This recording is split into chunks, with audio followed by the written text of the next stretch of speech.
Hi, I'm Cameron. I don't just read comics, I love them, and welcome back to another episode of Cameron Reads Comics. On today's episode, I'm going to be talking about Superman Phantoms by Mark Waid and Clayton Henry.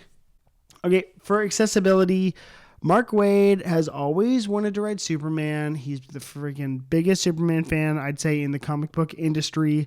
And he's my favorite writer. He has happened to have also written my favorite Superman story, Superman Birthright. Superman's Mark's favorite character. When he talks about falling in love with comics, breaking into the industry, he'll talk about seeing the first Christopher Reeve Superman movie sitting in the theater twice through because it moved him so much. And that made him want to get into comic books. He's had a 30-plus year career. He's been doing it, comics-related stuff ever since. He's always wanted to write Superman proper, the Superman title. You know, he's had miniseries, he's had maxi series, he's had World's Finest, and he's had like Kingdom Come. He's had just like Justice League, every peripheral Superman title. He's never had Superman proper. So in the DC All-In movement that's currently happening, when it was announced he was going to be on Action Comics, I was freaking stoked. There's nothing I want more than Mark Waid on Action Comics writing his favorite character, a character I know he knows how to write, and one that he writes well. So I'm incredibly glad to see him here. He's doing this, and he's also like currently writing Superman The Last Days of Lex Luthor, which is a DC Black Label series. It's pretty good. I say all this because nobody knows how to write Superman like Mark Waid knows Superman, okay? His greatest strength in the comic book industry and DC is his understanding of these characters throughout their entire histories, okay? He is a comic book historian, and he knows all the weird parts of the Silver Age of comic books that everyone tries to ignore. He leans into it, and he's like, this is a part of the character. Has been a part of the character. This is a part of Krypton. This is important. We are going to touch base on it. And that is why I freaking love Mark Waid and why I'm so glad he is in this story. For when it comes to like understanding and reading this story, I would just say like with his understanding of Superman, I think it would help if you kind of like had an understanding of some of the sillier parts of Krypton. You know, if you have an understanding of that, maybe more than Superman's current family at the time, that would influence how you read this book. I'd also say like it's an all-in book, so whatever's going on post Absolute Power, the DC All-In special, it's part of that initiative that's being launched. So I would highly recommend checking this out. Okay, so for the story, this story begins with an attack on Metropolis from a prisoner from the Phantom Zone.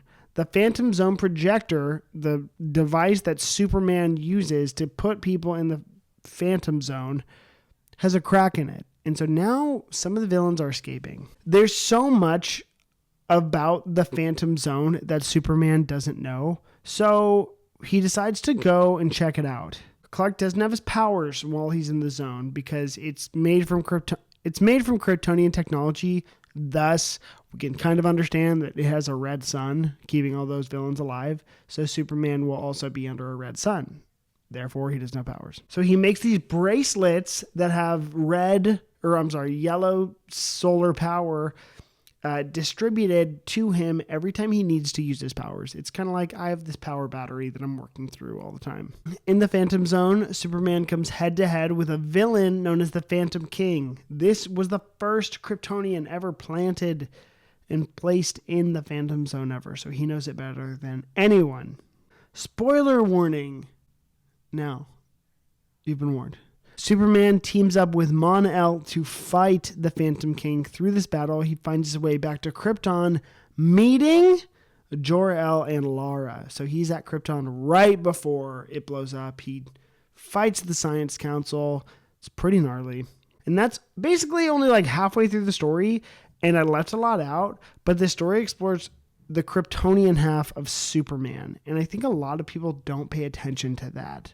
I'm like really glad to know that we have a Superman story that's based in this external sci-fi origin part of who he is, because obviously it's easy and we understand why people want to relate to the human part of Superman, but I'm glad that we have a story that kind of explores the alien half of him, because it's not a side we get to hear much, you know. In the same way Superman doesn't explore the Phantom Zone, we don't explore the Phantom Zone. We don't know anything about it. So it's cool to kind of like lift behind that curtain. I also one, acknowledge it's a Mark Waid Superman story. It's Mark Waid on Action Comics, the longest running Superman title of all time. So now for the art. This book was a 12-issue weekly comic book series. So that's 3 months of issues weekly. And so for the art, Clayton Henry absolutely crushed it. He did the Lord's work. He was the artist on probably 11 out of 12 of these issues. He did such a great job. He came out for 12 weeks and never missed a week because I was reading it. I read the whole thing. He drew a solid Superman story. He drew amazing characters amongst very tight deadlines. No matter what, Clayton Henry did a great job on this book. His Superman looks like Superman. Looking at the art in this book, I don't see any corners cut. He drew a lot of Kryptonian Phantom Zone characters. He drew the Superman family. He was just doing like a lot. He drew different planets. He drew Krypton. He drew the Phantom Zone. He drew Metropolis. And plus all the shenanigans. Great job. It's basically a team book that he did weekly. So mad props to him. A solid run on the title. Excited to see where Clayton Henry goes next. How did I like it? Overall, I thought this was a fine Superman story. It's a treat, a 12-issue weekly run on Superman with Mark Waid. I don't think DC advertised this book very well. I really enjoyed it and I was looking forward to it, but they are pushing the absolute stuff going on right now. So cool, but this is also up my alley, so I'm really glad we got it. Thought it was a solid story, but wasn't perfect. But if you're looking for like a solid Superman story in the last decade, go check it out. Like, it's good, it's fun, it's also classic. This story didn't change the status quo, and I'm freaking K with that, okay? It was a good, adventurous Superman romp, and that's what I needed. Now, for my rating, I'm going to give this story a 6.8 out of 10.